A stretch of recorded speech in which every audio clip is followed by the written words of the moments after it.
Welcome to Mitten Music. Season 4, Raw, Live, and Authentic. Episode 22 with Simon Rusk, the owner and head brewer of the Livery down in Benton Harbor, Michigan. Who do we got up today to talk to? Man, I'm excited. Because I got an opportunity to go down and check out a show down at the venue for the individual we're going to talk to who owns it. I wasn't able to go. I was a little jealous. Well, it was kind of last minute. I kind of like, I was actually going to thinking about going Friday when Patty Pershela was there. Oh, you got the shirt on too? Oh, baby. Oh, baby. That's Winners. very ironic, actually. We did not plan that, folks. Nope. So she was there Friday, but then I wasn't able to make it down Friday, but I did go down Saturday, and great show. And so let's just bring them on. So we have Simon, the owner and head brewer of the Livery. Welcome, Simon. Hey, welcome. Hi, guys. How are you? Good. Good. Glad to be here. It's good. It's the Livery. It's not the Livery. I'm sure like so many people are like, oh yeah, meet me over at the Livery. You're probably so sick of that. It is a tricky one. But actually, if you look it up, it's acceptable pronunciation either way. Oh yeah. It's just locally for us, we just call it delivery. So yeah, fair enough. Yeah. And that's based on some historical reference, right? Yeah. I mean, it was originally a livery, and a livery is a place where people took their horse and buggy to essentially board it when they traveled out of town. So you left your horse and buggy here at the Livery and then went on your way. And there was a train station across the street and a hotel across the street back when the Livery was built in 1907. Wow. So, people, like I said, they would leave their horse and buggy here, and then, go do whatever they needed to do. And then when they got back, their horse would be watered and fed, and there would be repairs done on their buggies or whatever needed to be done, and off they would go. Because really the only other alternative was to have your farmhand bring you into town and then come and pick you up after you got back from your travels or whatever. So interesting.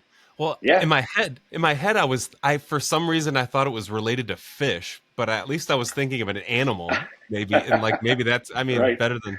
Well, also, I mean, I think there is a thing called a fish livery that helps fish, go upstream or something. Yeah, maybe that's where people drop off their fish to be fish sat while they go on vacation and they come back to their fish still alive. Yeah. Well, that's cool. Very, very historic building, and obviously in Benton Harbor. Yep. Very cool.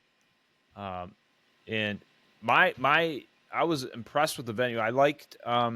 It's a brewery for number one, right? That's absolutely. Yeah, we make all of our beer right here. We have about 15 taps of beer, a real ale tap, and we also make seltzer and sell wine as well.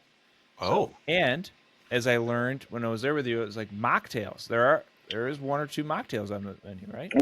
We absolutely are trying to lean into mocktails and having options for people who are not drinkers. And they've been great. Yeah, we brought in a product called Kava from Kava Haven, and it's a unique kind of alcohol alternative that kind of gives you a little bit of a social lubricating effect, which is pretty cool for a non-alcoholic beverage. So that's it's pretty cool. Is it like THC or something, or? No, it's not THC. Kava is actually a root from South America, and the indigenous people there have been using kava for centuries. Just now kind of coming to be a thing here in the United States. There are actually kava bars in a number of large cities that literally just serve kava.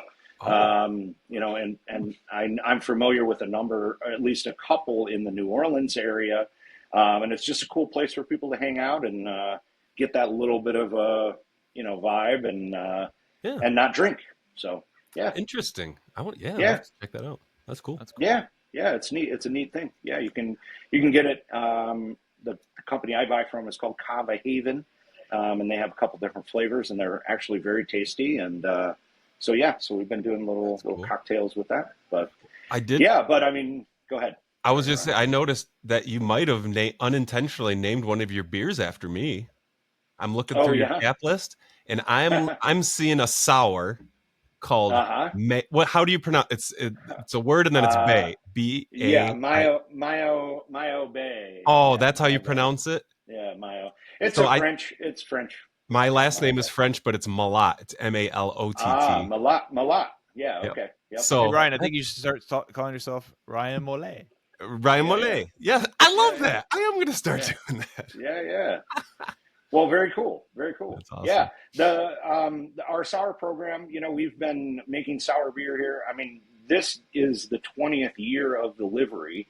So, we've been making sour beer here for, really since the inception. I wasn't the original head brewer. There was a different head brewer. His name was Steve Berthel. He was a pioneer, I think, in the brewing industry and also in the music industry. He was from kind of the Kalamazoo area, and he ran the brewery called Craft Brow, if you recall, and they often hosted live music at Craft Brow back in the day. This would have been, way back 20, 25 years ago now. Yeah. And he came here along with some other partners to create the Livery. And live music was a major component of what they wanted to do. And that was kind of the goal of the brewery. So, or at least one of the goals of the brewery. Yeah. So cool. Yeah. That's cool. Yeah. Dig it. And you guys do well. Yeah. Well, we really try. We try to do a very professional environment here. We try to make sure that we're taking good care of the artists, and we provide a green room and a professional sound engineer. We have an excellent system, sound system, we try to really make it a great experience for the artist. And I would say 99% of them really do love playing our room. It has a very special, warm sound to it. We usually have a very warm crowd as well. So there are a lot of music lovers. Well, not as many as I would like, but there are a lot of music lovers here in our little corner of Michigan. So it's it's a great environment for live music, and I've seen some incredibly special shows here. Come to mind for like Charlie Parr played here a couple of years ago. That was just a absolutely incredible show. We had the Traveling McCurries and the Jeff Austin Band here a couple of years ago when they did the Grateful Ball tour. That was an incredibly special show. I've seen some incredible May Erlewine shows here. That we really have. It's been quite an adventure for sure, and we've had some really great acts, and it's been fun for sure. Patty's show the other day was great, and the band she brought with her, Emily the band, was outstanding. So we have a lot of fun here for sure, and really try to bring in as much good music as we can.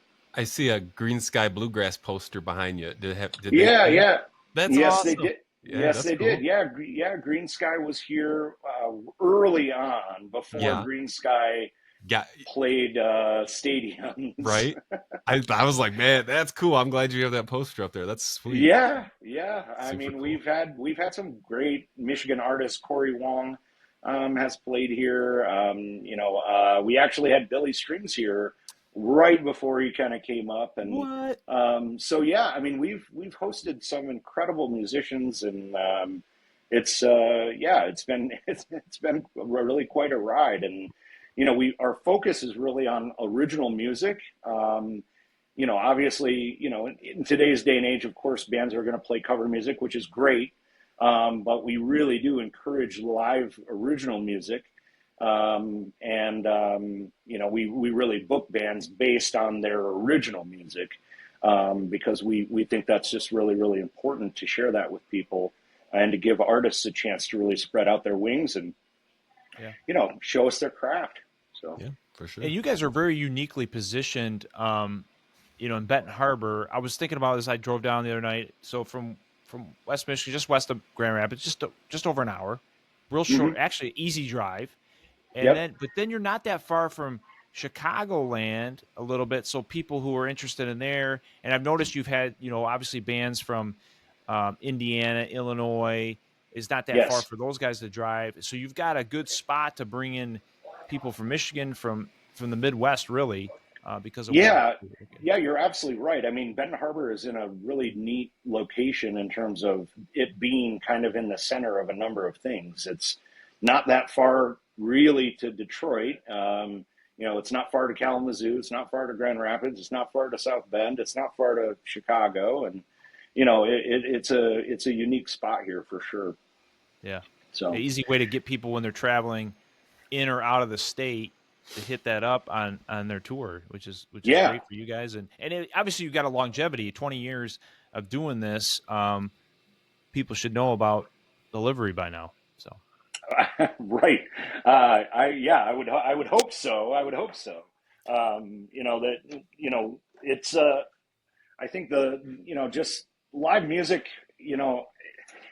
I don't know how much you guys want to get into this, but, it's a challenging thing to run a venue, and to keep people interested and keep people coming out and also pay the artists. I mean, I would like to think that we try to pay a very fair rate to the artists, and we certainly do door deals with artists, but we also do guarantees. Obviously larger acts certainly require guarantees, and sometimes we don't make our numbers. And that's challenging and sometimes, frankly, disheartening, especially when we have a great artist who puts on a great show, and you just wonder to yourself, okay, well, what we do wrong here, and I don't know that we're doing anything wrong. I think it's just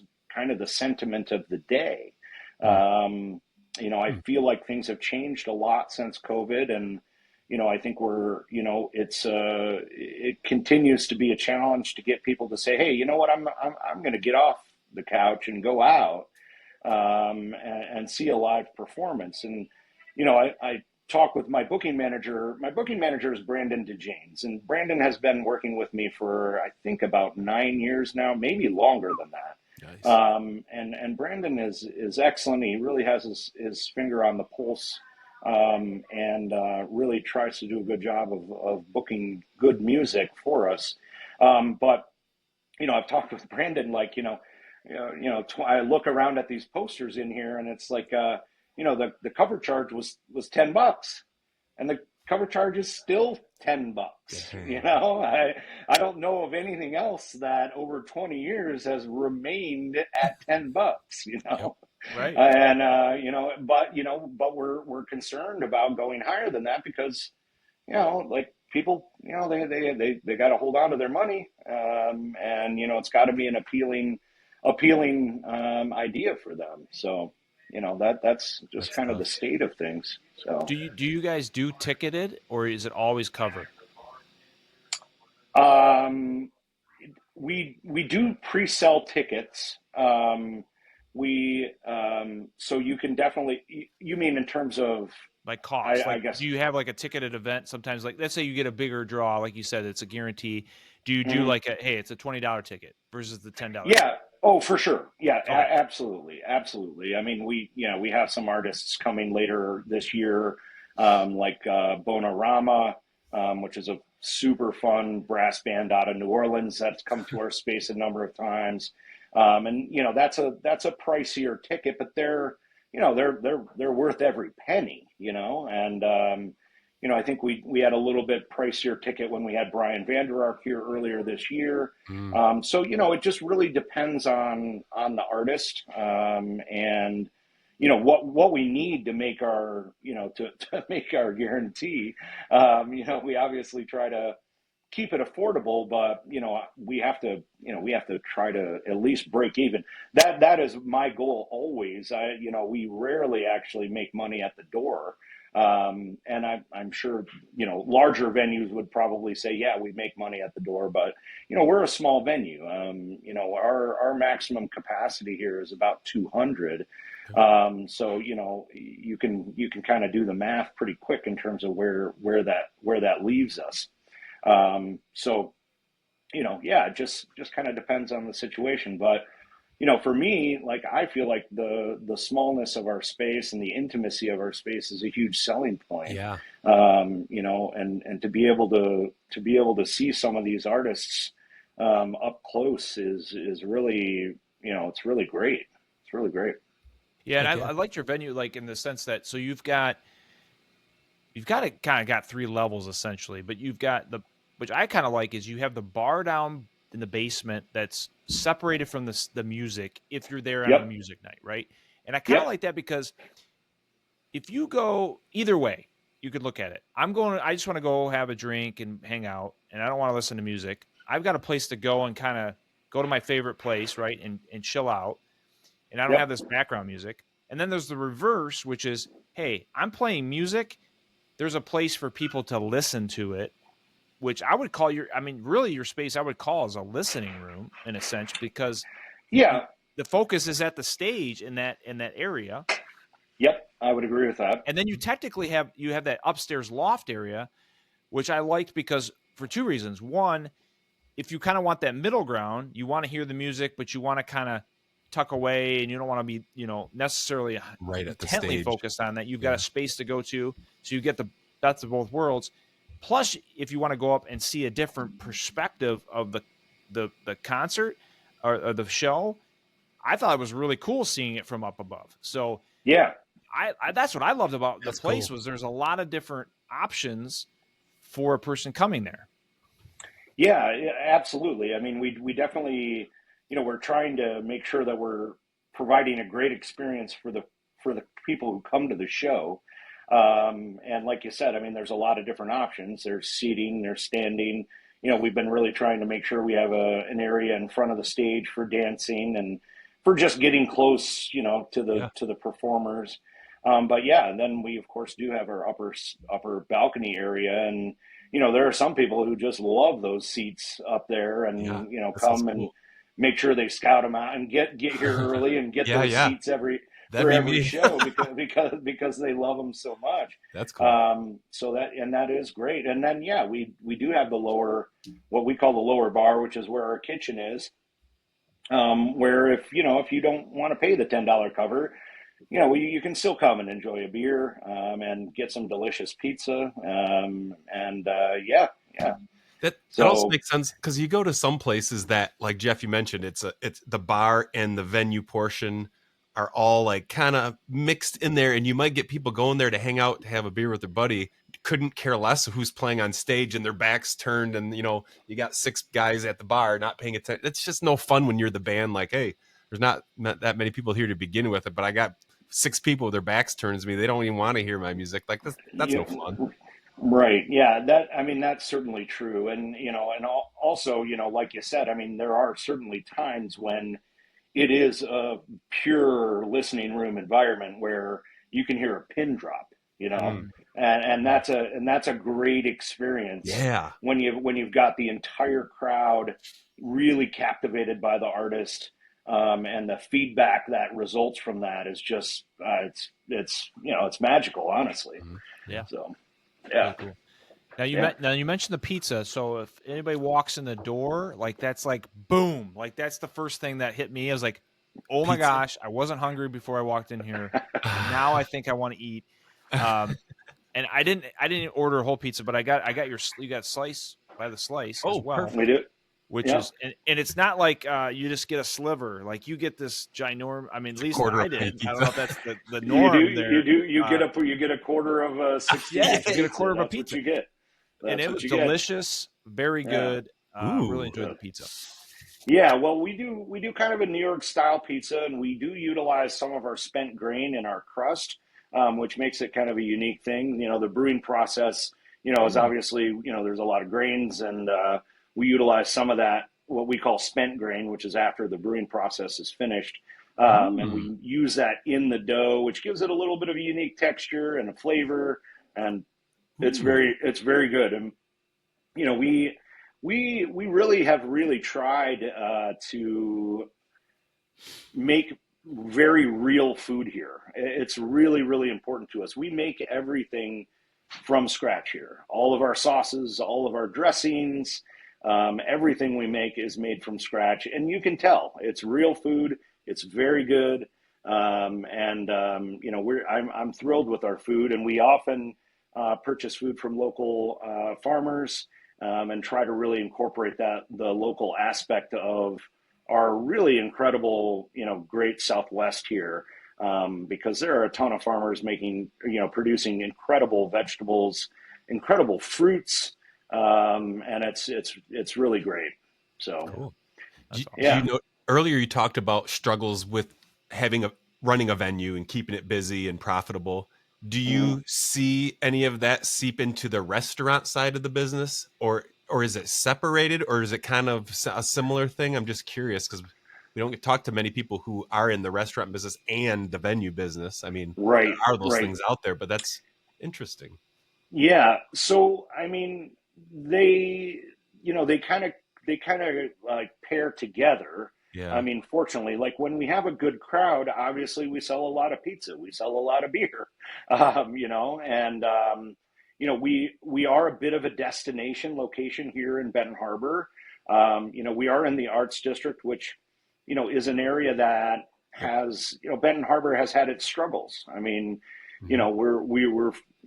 but we've been able to kind of create a nice little community here, but ultimately it really is a destination location. There's not a lot of housing really nearby. Gotcha. So, people really need to kind of come out and make a decision to come out. Yeah.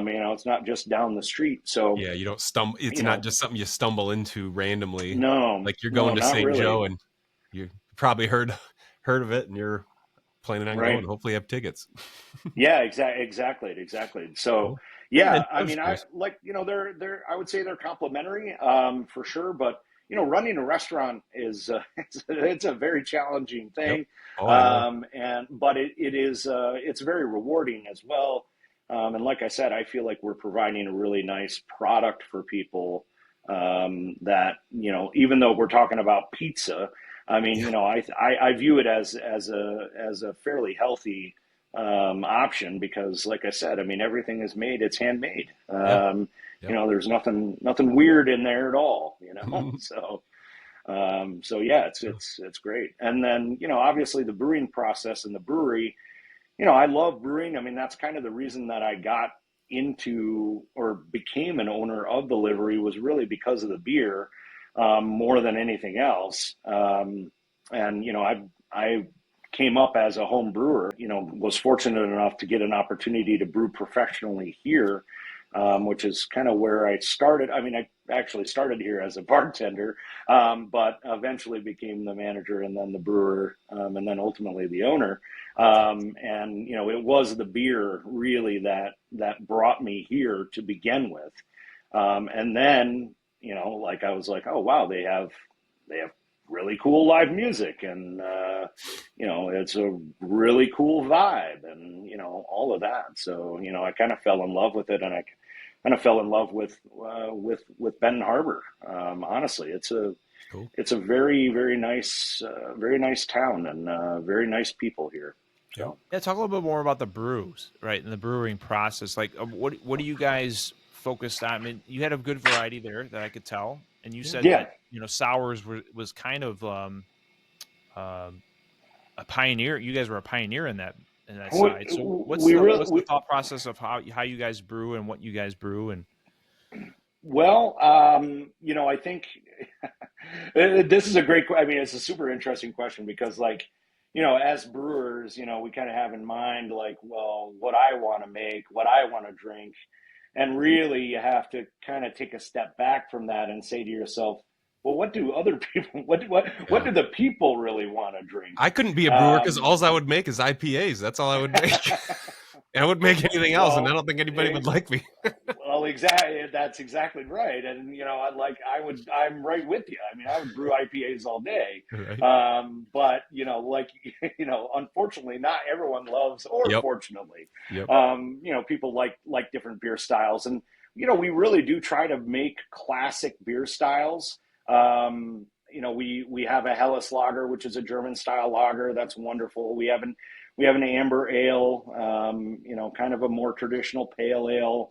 And we do stouts, and, we do the whole gamut. We just released our wheat beer, which turned out wonderfully, turned clouds, over on being the pioneer of the wheat beer in Michigan, and kind of turning it into a summertime staple, really. So, absolutely have to have that style of beer on your board for sure, in order to appeal to those folks. And most recently, we made a light beer, and it was the first time we've ever made a light beer. It's called Livery Light, and it's a 3.5% light lager, and it's gone over really well. People really enjoy it. I mean, not to knock the beer at all, because it's actually a very tasty beer. But we decided to try to do something like that, and also we created a different price point for that beer. Given it's a 3.5% beer, and people really seem to have really responded well to that, and so we're excited about kind of continuing that beer going forward. Yeah, I did like, we kind of talked about this at the beginning a little bit, but I do like the fact that you have such a variety of options, because sometimes you go to a brewery and you're just going to get a beer, right? And there's and maybe you guys have learned this over time, but it's just like, there's different audiences. There's people who want a wine, or, like you said, a light beer, or a mocktail, or whatever. And if you could offer all that, I think that you're more of a spot that people want to go to, because now they can bring people to there. It's not just, hey, me and Ryan are going to go grab a beer at this brewery. I want to go take my wife out, or whatever, some friends that enjoy something else. And you guys offer that, which is, I think, awesome. Yeah, definitely. It's been a journey for sure. But we started making seltzer, I would say, about 2 years ago, and that's been incredibly successful. I think that younger people are a little bit more interested in a lower calorie product, and also a sweeter product, to be frank. And that the seltzer kind of meets that spot really, really well. And then, of course, we have wine as well. But the thing we do not have is liquor.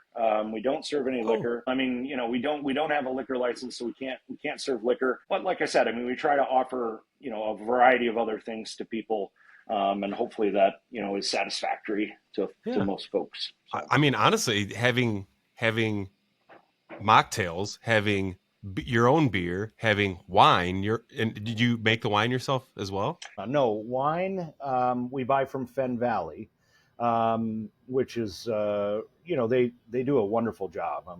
They put out some very high quality wines, and we're able to buy wine from them in what they call in bond, which is great. So. Well, you got a lot of brews, a lot of good grooves. So what's speaking of grooves, what do you got coming up here in the next end of June, early July, or late July? Yeah. We have the J.R. Clark Band on June 20th. They're I would call them kind of a Michigan supergroup. J.R. Clark is a fantastic guitarist. It's a blues style music, but they're really rock and rollers. I mean, it's a great show. They do a wonderful job. J.R. Clark Band on June 20th. We have the Watershed Ramblers on June 21st. Watershed Ramblers are a bluegrass band from kind of the northern Indiana area. They're, South Bend, kind of Mishawaka-based band. And we do get a lot of those. We do get a lot of bands from the South Bend area. I guess I would call it the corridor to Chicago. There's a lot of bands in that area. I mean, like this weekend, we have a really great band, the Happy Campers, from that area, and they do Grateful Dead, but they also play their own original music, and actually really love the story of the Happy Campers, because they kept on contacting us and were like, hey, we'd really love to play your space, and we were like, well, hey, we'd really love you to bring some original music. And they actually kind of sat down and wrote some music, and we had them in, and honestly, I was blown away by their writing, and they really wrote some great tunes. So I'm very excited to have them this weekend. And we've got the Chain Station on June 28th. Chain Station is also kind of a string band.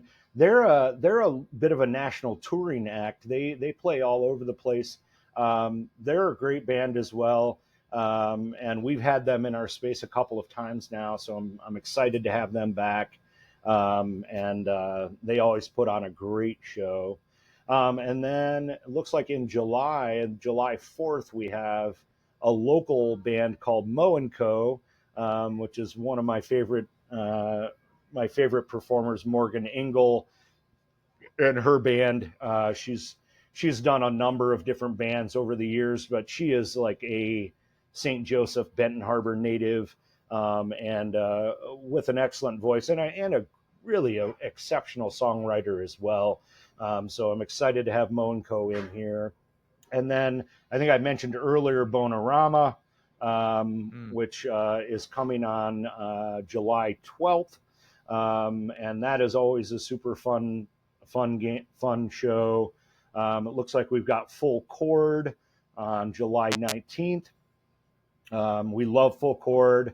They've played our room a lot of times. And, it's nice to get, what I consider to be, they're very local, obviously. I mean, they're, from a little bit north of here, but they're a great band.